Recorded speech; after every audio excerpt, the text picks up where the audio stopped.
natural. All right, Lily. So I'm Ben. I'm from New York. I'm a photojournalist here with my friend Derek, who is in bed because we're exhausted. We've been in the car for 24 hours.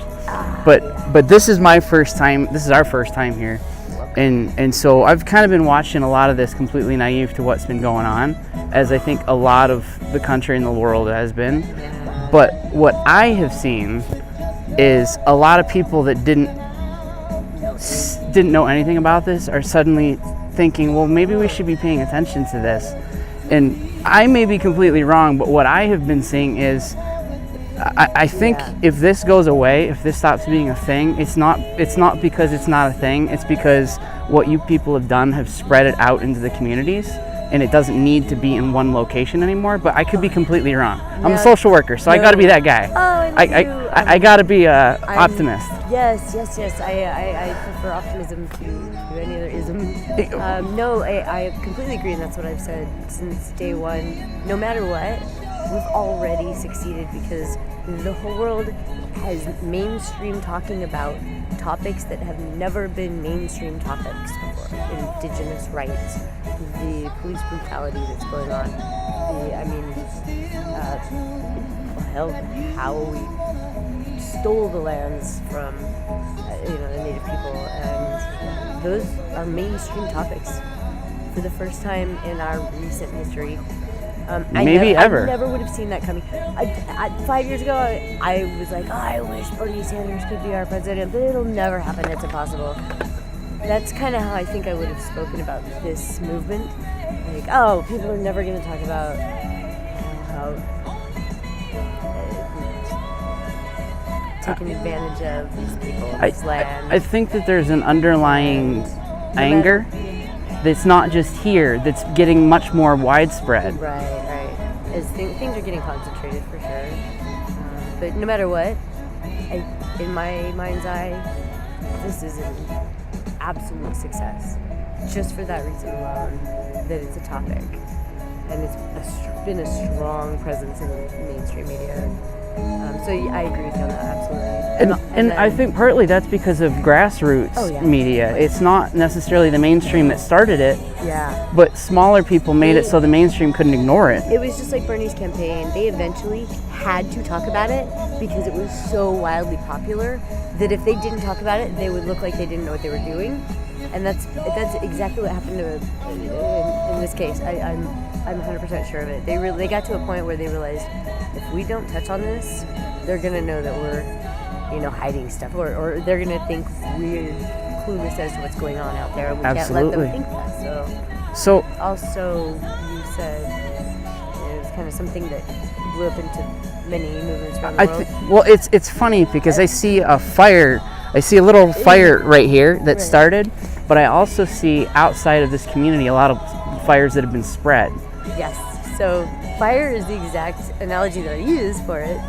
They're like, they're stomping us out, and I've been telling people for the past 3 or 4 days, I think, it's like a little fire, and you've got to stomp on it to put it out. And you spread the embers. Jump all over the place and start little fires everywhere else, and that's what's going on. There's 12 other encampments that I know of, without having time to look at social media. So what's the name of this encampment that we're in right now? Oceti. Oyate. Yes. All the people. This is originally started by Standing Rock.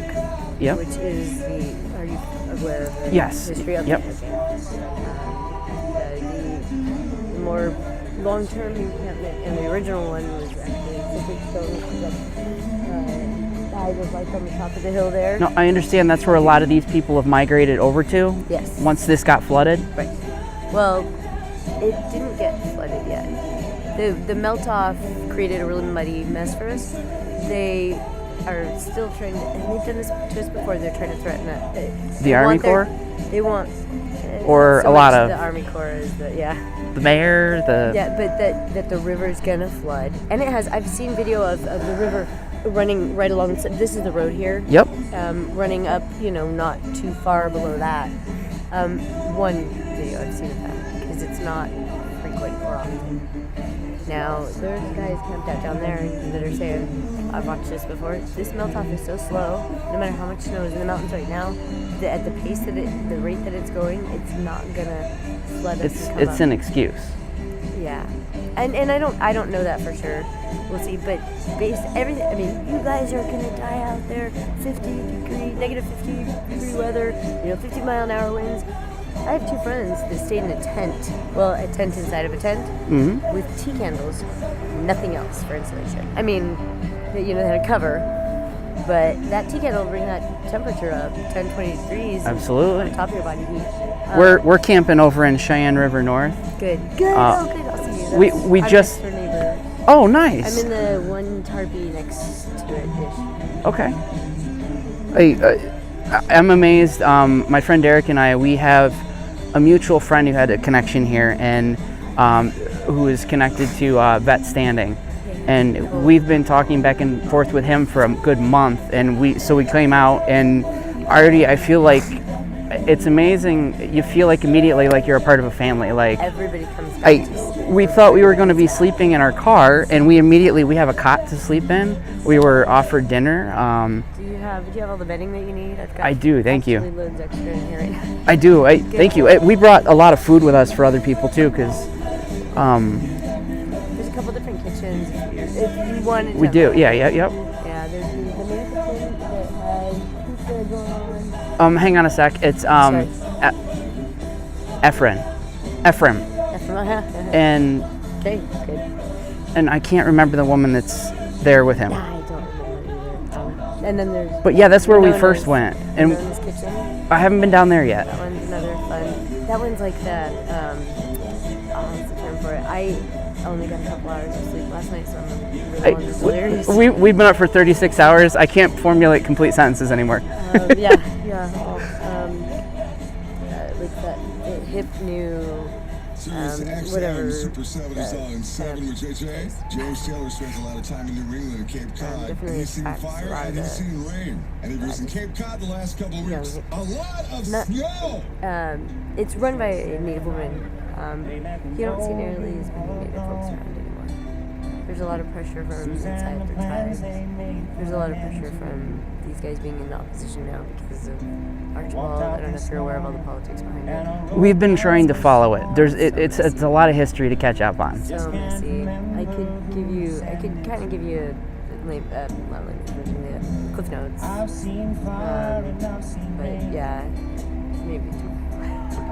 Well, I appreciate that. I appreciate your willingness to talk to me even now. So. Yeah, this is just too awesome to not share. Even everybody comes back. Everybody comes out and goes, I got it. It's like community's so awesome. So going back to something you said a minute ago about how there's a lot less natives here, and you mentioned something about pressure from local government, from the tribe, from yes, all of the above. There's a lot of you can't win this fight kind of mentality. Oh yeah, for sure.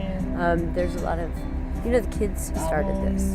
They're the youth of Standing Rock were the ones that said they can't do this. Every oil line, every single pipeline leaks. It's just a matter of when. This is the most revered river of I want to say of Native Americans in Northern America. It's a central. Turtle Rock is considered the central location of Mother Earth. Okay. Anyway, I'm not quite wording that right, but kids started this, and the next generation is always, they're too wild. They're gonna cause a problem. And their parents came out finally and supported them, but there's a lot of political influence in the council. And I imagine there's a lot of fear of you're gonna bring problems. Highway that they've shut down. This is 20 minutes to get to the airport, the hospital, the stores, everything. We have to drive an hour and a half to get there on sketchy, dodgy country roads when there's heavy weather. Like, there's about a dozen cars blowing off the road during each storm. Just from the winter weather and. Yeah, and that sucks. It's very inconvenient. So there's pressure like that, just making your life so inconvenient and miserable that you just want to end it. Just, all right, guys, you made your point. Be done with it already. Kind of a, mentality a bit. I mean, of course, I try and surround myself with people who are a little bit more positive. You have to. I can't. I don't. It would be unwise to let people walk away from this right now. I know it's gonna ebb and flow again. It's done this 4 times to us before. And how long? Are people gonna even be interested in this anymore? My God, they are still sending money. They are still sending food and clothes, and there's still some people learning a lot about it. There's still a lot of interest. Surprisingly. Or not, because it is a very organic thing, and that as one group of people that's here for a prolonged period, they lose maybe hope, they lose energy, and it seems like they're being replaced by new blood, so to speak. Oh yeah. And that's, there's a few people that speak about that openly, definitely. Most definitely. And some of them just need to go home for a minute and come back. Some of them are done and need to be done. Thank you.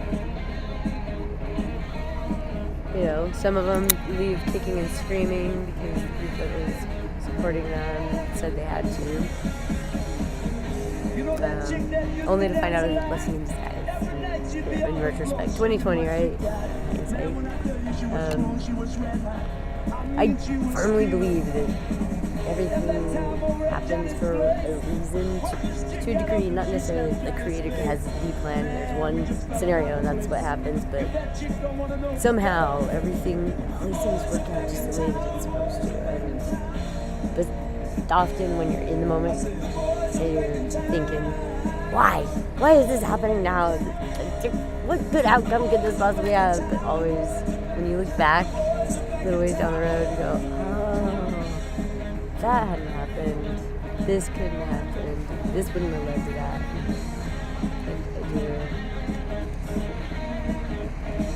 Hopeless romantic? Oh, cautiously optimistic. I like cautiously optimistic. That's the best kind of istic. Or I joke, my sarcastic side likes to say I'm a pessimistic optimist. Well, that's fair. Now, are they building a tent right now, right here? We're taking one down. Actually, yeah, we're building it. Yeah, we're taking it down, guys. Yeah, we're building it. Okay. Okay, they're laughing at you, right? Yeah. They've been saying something. Those are friends of yours. We've all been working on this. Yeah, because they're right there. I mean, they just moved this up. Those cars right there, all those bright lights right there. It used to be just these lights and a few more that way, which was perfect for working at night. It's a very oppressive feeling for sure. They're encroaching closer and closer. But having those lights was so killer at night for working.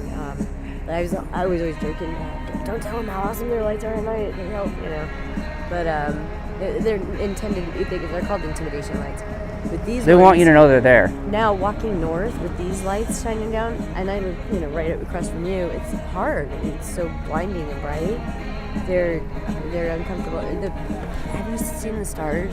Not yet. Look, I mean, it is beautiful stargazing when those lights are. This might sound dorky, but you can't. I can take a picture of the Earth moving right now. You know what I'm talking about? Yes. Have you seen that? Yes. My that's the part I've been looking forward to. My brother-in-law's dad is big into photography and he's got the whole setup to do that fun stuff like balloon, shooting a balloon. Oh yeah. So he's got all the newest techs, gadgets. Those guys.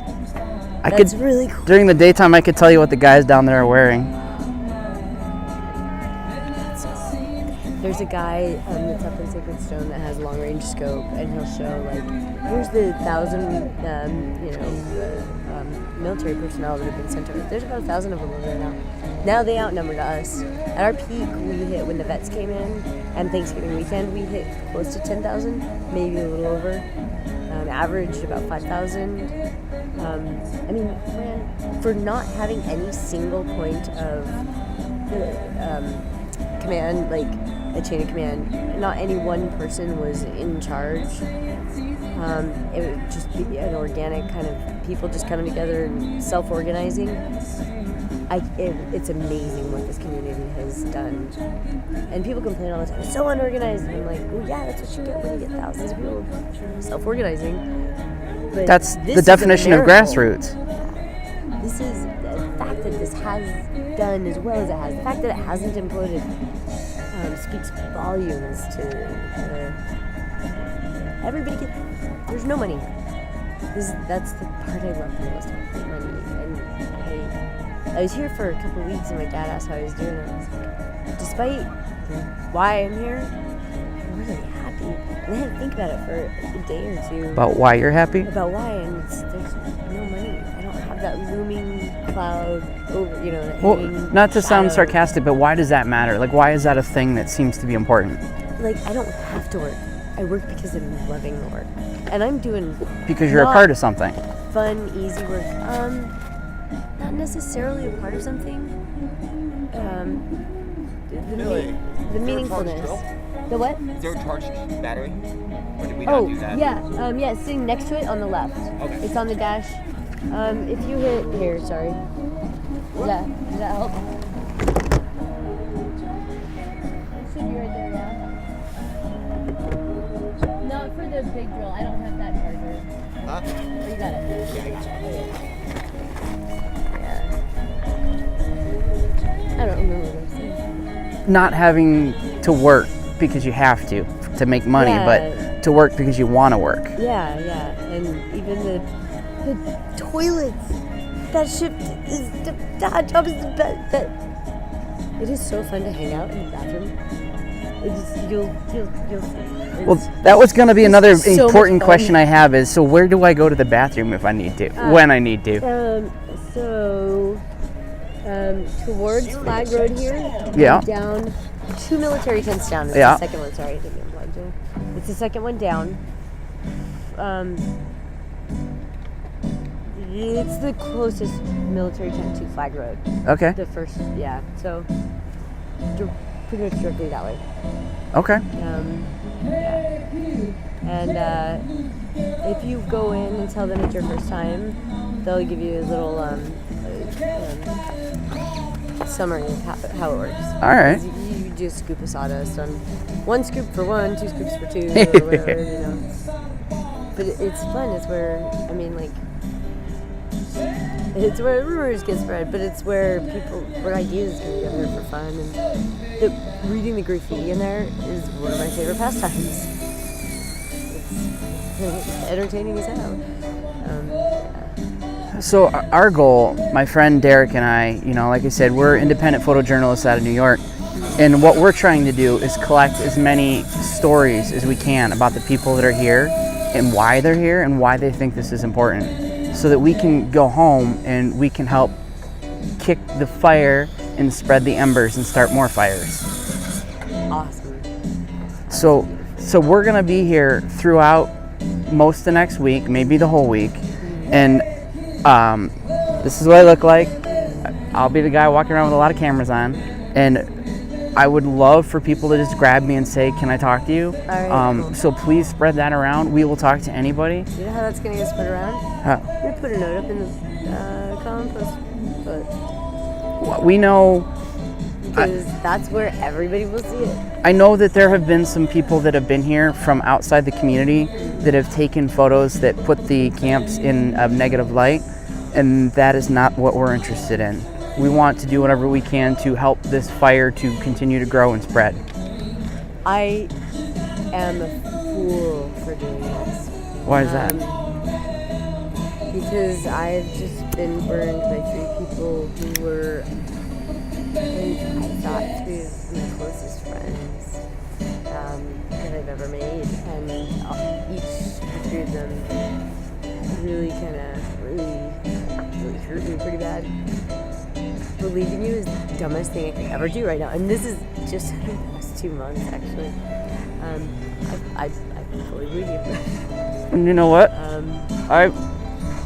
I just lost $4,500 to a guy that we put together a purification system in this trailer, insulated it, made it housing for us, and he turned into Dr. Jekyll and Mr. Hyde after knowing him for 3 months. Solid, awesome person. Non-stop 10 days together, traveling, so much fun, building out his trailer. And then Howard outside of camp, all of a sudden, this just happened to me a couple weeks ago. I'm so sorry. So the fact that I put total trust in anybody is retarded. But I do good. I'll tell you what. Happy to I understand that, and I don't live around here. I'm not from here. You're just meeting me for the first time, and knowing that you've been burned and your community's been burned, I would gladly hand you my phone and let you look through my text messages. Thanks. Just saying. I trust Just you. know that's not a one-time offer. If you wanted to figure out who I am and know that you can trust me, If I go through one of my paranoid minutes, maybe I will. you got a deal. I'll let you. Oh, that's cool enough. Thanks. That's funny. If we don't.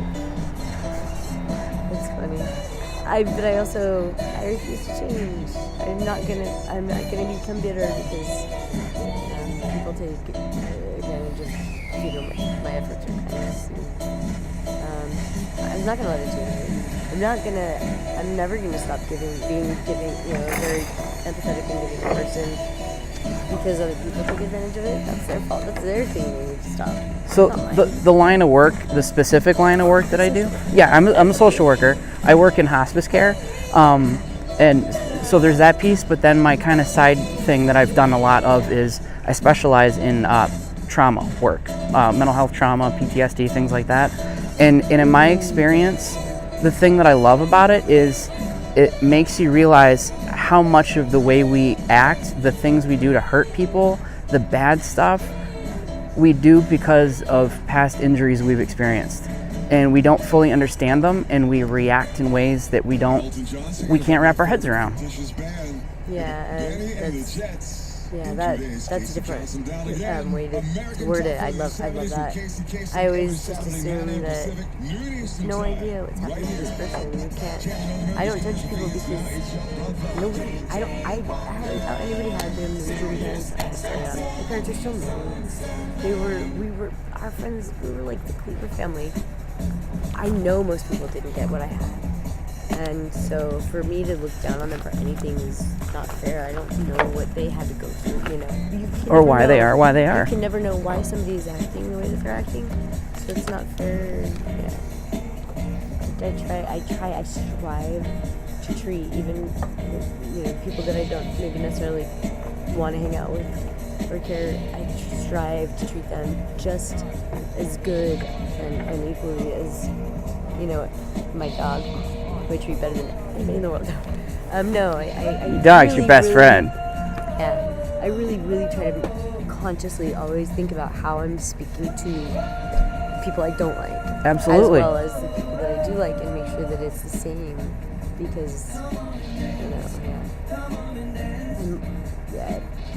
I remember I do a lot of weird side work and stuff.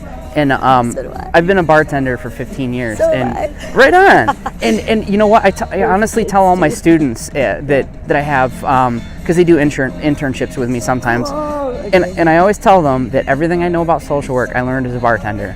And I mean it. And I mean it. Genuinely. And Yes, I yes. had this guy who used to come into my bar all the time, Yeah. and he was annoying as hell. He was usually drunk when he came in, Try to be nice. filthy, just no hygiene, and he would come in and he would mumble nonsensically and he would try and talk to me, and I really didn't want to talk to him, and the more drunk he got, the more nonsensical he was, and the more he wanted to talk. Yeah. And then one day it was just him and I in the bar, and I was dreading it because I knew he would want to talk to me. And he was doing what he usually That's when you hide does. in the kitchen, right? Well, I did. No, yeah. And then finally I came back out and he was still there, and I'm like, Jesus Christ. And then Don't you have a he said to me out of the blue, as I've got my back to him and I'm pretending to watch the TV, and he says to me, well, Ben, what? I have a question. What? When I was a kid, and of course, picture this with a drunken accent, I was raped by an uncle. Does that make me gay? And I started to tear up when he asked me that question, because all of a sudden every time I judged this guy in the past, I just looked at it and I realized how much of why he is the way he is because of that. And so then I asked him, I said, have you ever talked to anybody about this? And he goes, nope. And that really made me think a lot of that. For so long. Oh, that's so sad. But that trauma, you know? Yeah. I experienced, I battle some severe depression, anxiety for sure, my whole life. It's a huge struggle. I love that it's talked about now. I'm not. Oh, so much differently than it used to be. I wish, I wish you finally I had dropped? that as a kid. Oh, my hot hands. Thank you. But I openly talk about it to all ages so that it's normal conversation. So I think we should normalize it. We should. And, just like people get cancer, they have heart disease. Yeah. They have all these things. In mental health, it's the same thing. Physiology and anatomy is like my favorite class. I'm a massage therapist as well. Awesome. Eclectic jobs. My dad's got a climbing wall. So you're a healer too. I work on. Yes, I love to help when or help facilitate people to heal themselves. Is the way that we're encouraged to view it. Anyway,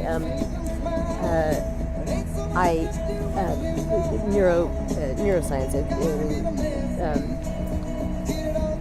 communication in the brain from synapse, all of it. But PTSD is something that I was really interested in because of a couple of people that I knew who suffered, and there's a lot of similarities to depression. A lot of congruences, correlations you can draw. I didn't need to experience it to have total and utter sympathy or empathy for those who suffer from it. When I went home for Christmas, I found out what PTSD is personally. What happened? That might be something you want to ask individuals about, is if they've gone home and if they had any notable residual experiences. From while they were trying to leave, or just the things that happened here in general? The things that happened here when they got home, How do you go back to? It was hard. I had a really, really rough transition. I was not doing well for a couple of weeks, and highly suspicious, or what's the word? Hypervigilant. Just very I didn't trust anybody. I didn't trust. Everything is a threat and dangerous. Yeah, paranoid. Very paranoid about people, and everything just seemed fake. I had a cousin that posted, our water heater blew up, and now I've got to listen to these blowers all through Christmas. Christmas sucks. And I was like, oh, my friends do not have Christmas. Just bitter. I'm not like that at all. But experiences change you. Yeah. Firekeeper PTSD. I didn't realize this was a thing. It's a big thing. No, what? Waking up in the middle of the night in panic. When you say firekeeper, are you going back to what we talked about before? This is the fire, or in a different way? In your own personal space at night, so that you don't die. Okay, because of the cold and the elements. Free stuff. And I actually experienced a very, very mild case of hypothermia. And it's no laughing or joking matter. I also tended the fire that was in the pantry. Canned foods cannot freeze, or depending on what it is and how they thaw, can cause death in extremes. They grow bacteria, right? It's basically don't let cans freeze, period. Okay. And so pantry, firekeeper experiences. You can be a deciding factor in whether people get sick and or maybe die or remain healthy. So waking up in a panic in the middle of the night at home, there's no fire.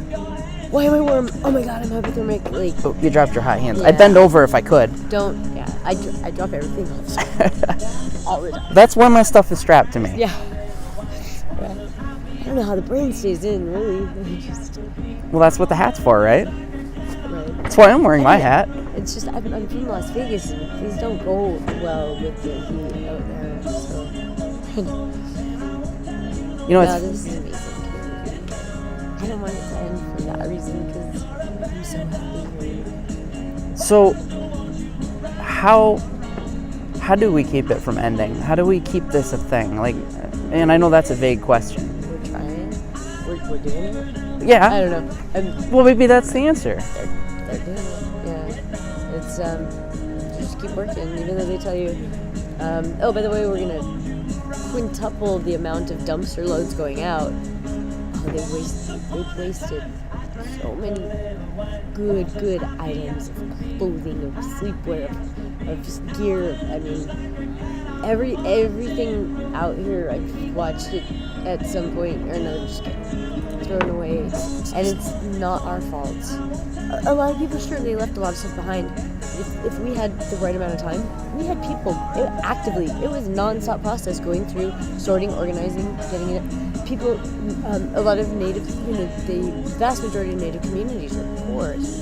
They know how to make do with nothing. They would take a lot of these supplies to their communities, and they would, help communities all across the country. So what changed? They need us out of here because we're drawing way too much attention. You're dangerous. Mm-hmm. They're threatening. You're making When people the pay vets attention. Came out, I guarantee that scared them. Guarantee. That was when. Then Obama was like, oh yeah, guess what? Nope. And then the Army Corps was like, oh yeah, nope. And then, it was, we won, pat yourself on the backs. Okay, everybody go home. And I was standing there going, don't you believe them, you guys, until that drill is gone, until those lights are gone, until those cops are gone. Don't you believe a goddamn word that they say. I have friends back home that are good organizers who were on Bernie's campaign who knew that, knew better than to cheer before an actual victory. We're applauding, and I was like, stop, guys, not yet, don't get too excited yet, you guys. Because sure enough, they were scared and wanted to get rid of us. And they've tried every tactic. So, I mean, they've tried bullets, water, Is this the stretch of road where that was happening? Yes, it used to be back where the other lights are. Not that far. Actually, just a few hundred yards, maybe. I'm not a good judge of distance. Just a few hundred yards, not too far behind where those first two lights are, is where the bridge starts. Okay. That bridge was in perfectly fine condition this entire time. Don't believe any of the hype. We don't think it's safe for people. It's another excuse to maintain control of the roadway. Yeah. Fear-mongering too. And, so they were on the other side of the bridge set up before. And now they want to come closer so that they can help make sure that we're safe while they're shooting us out of here. You seem pretty safe to me. Right. I've never felt safer in my entire life. I've never, ever in my entire life had so little concern about my next meal, where I'm going to sleep at night, my safety, my, any resources that I needed or help that I needed. Never, ever lived for want here. I've never felt so secure and well taken care of as here ever in my life. And I had the Cleaver family, no kidding. Stability, So to compare where you come from to this is really saying something about what's here. Yeah. Yeah, I'm sorry, I meant that in a positive way. Definitely. Oh no, it was. I was just thinking, oh God, how would Mom take this? But no, amazing. We also had a lot of sheltering from the harder parts of life.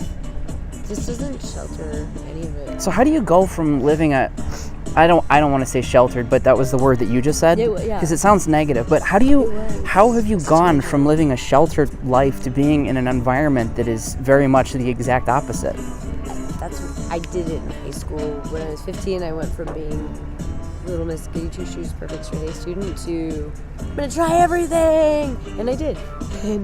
and I found what I liked and what I didn't like, what helped me, what didn't help me, what made my life harder and what made it easier, and got on a good path. Hell, if people are gonna experiment with anything in life, do it when you're young. That would be my advice to anybody. If you're a curious type, and I know I was, get it out of your system as early as you can. Don't suppress it. Don't stifle it, because then it just builds, and then you get Catholic priesthood. I didn't mean. That was both dark and sarcastic. Well, you know what? Sorry. That's okay. But it's the truth. There's so much suppression there that it just builds and builds, and it comes out in the worst form. Like you can't do it. Tangent. Life is a tangent. This trip. Squirrel. No, just kidding. Love it. Yeah. This trip, I finally get to. Well, part of that's because he kind of screwed me over. The person that you referenced earlier? Yeah. He's got about $2,500 worth of my equipment in his trailer. I don't know where he is. I don't like conflict. I don't like drama, so I'm not prepared to try and get it just yet. But, you said just yet. it was, I want my sword. The equipment. I still might do this project on my own. It was, water filter. We had 465-gallon containers in the trailer as well. That's why it needed to be insulated so that it didn't freeze. We had a problem with our water truck here freezing, and then that way we could also live in it and be security for it, because they will try and sabotage anything that they can. They absolutely will. I'm certain that my phone's been targeted. I'm pretty active organizer. I don't get half of the messages that my friends in camp send me. I've heard a lot of people talk of disruptions in their service and. They've got the Stingray. I mean, that's common knowledge. Utilizing social media to figure out activities, and you've seen that. Even on my Signal. Oh yeah, absolutely. We use Signal, and even my Signal messages now aren't coming through Signal, and that sucks. Are you familiar with Signal? No, I'm not. It's encrypted texting and phone calls. Okay. Edward Snowden suggested it as a means of communicating without easily being spied on. Okay. It would take them a lot more time and effort. You'd have to be big and of high importance for them to spend the amount of time to decrypt. Am I right? Yeah, I think you're right.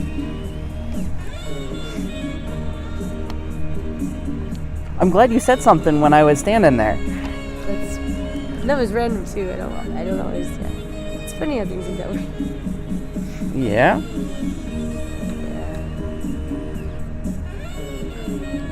I'm glad I did too.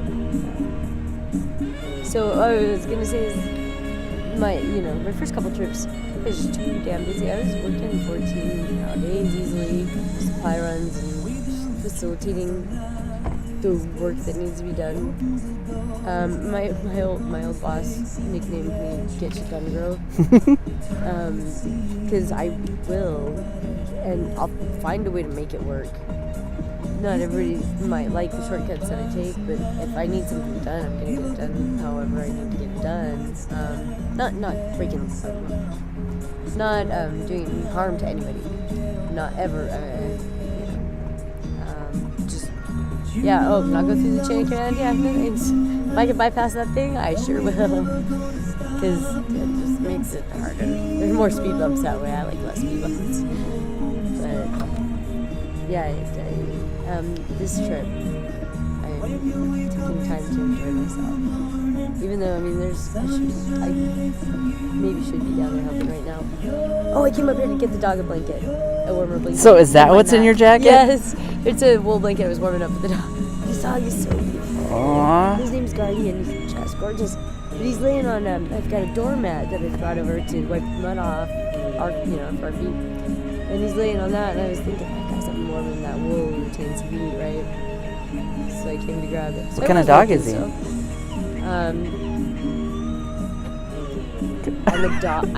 a dog person.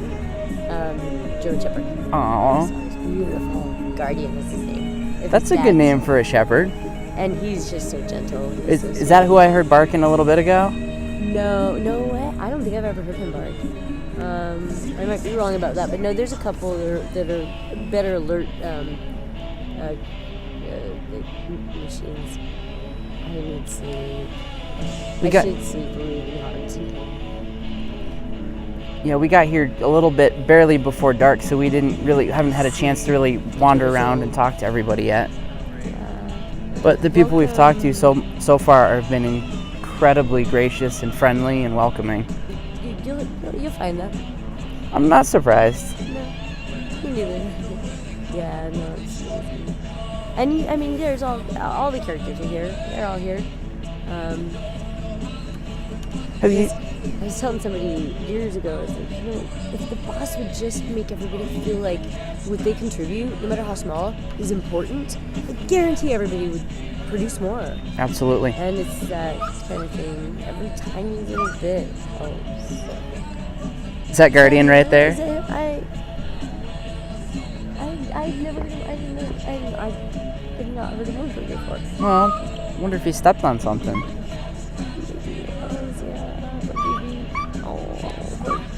Oh, that is not Guardian. No, that's white. Oh, that's a white lab there. Oh, is that the lost one? Is that Bridget? Somebody lost a dog? A couple came down. We've had a lot of robberies going on with Camp Clear now. Either Standing Rock community, potentially the kids or druggies or backlash or I don't know, or people in camp. But there's been a lot of stealing. So don't leave your stuff unattended. Like I'm pretty sure they're watching tents, and fortunately my tarpy mate and I are so unpredictable that we haven't had anything stolen. I had one plastic bin stolen from the front yard or the front area. 2 weeks into being here, I was like, "Oh, I'm coming home right now." Yeah. Unfortunately, there's always those people that are there to take care of themselves in these kinds of settings. I mean, anything, you know. They didn't have the mom that I had. That's an incredibly gracious way to look at that. I just feel I feel bad. It's not fair. There must be a reason. They must need it more than I do. Yeah, I mean, I'm sure it's violating and frustrating, and I get angry when they do it to my friends, but you know, yeah, it's anybody here would say pray for them. And I'm not huge into prayer or worship or you know, other than I'm so grateful for what is here, what I have, but you know, this is an amazing life, but as far as more structured worship, I guess. Organized religion, so to speak. Organized religion, definitely not. They don't necessarily, it's not like that, but they're prayerful. You'll just hear prayerful community, prayerful, and blessed, you know, like, pray for it, pray for him. We're praying, we're staying positive, and praying for our folks on the other line, our brothers and sisters on the other side of it. You know, you'll hear that all the time. And it's beautiful. I've heard people praying for the other side. Yeah, always. Don't wish them, even though they try to kill you, know, your friends and your friends, you can't. We won't wish harm on them, because it's not the right thing to do. And I do believe that. There's moments, you know, you hear moments of, why would you do this to people? How could you do this to people? But again, I didn't have them on my head. I don't know who's standing over there. Like, probably feel sorry for them. I mean, like, have empathy or be glad they don't know what they didn't have, you know? And you know, one quote, I can't tell you who I remember saying it because I don't recall, but it was something to the extent of, no one wants to think that they're the bad guy. Right, that's true. Was that the guy that interviewed and he did the real slow interview with Saddam Hussein, I think, maybe? Might have been. I think it was that. I think that's what it was. I need to shut the engine off. I turned it on so it didn't. We were doing the Am I in your way? No, no. I'm just gonna jump down with my fast seat on.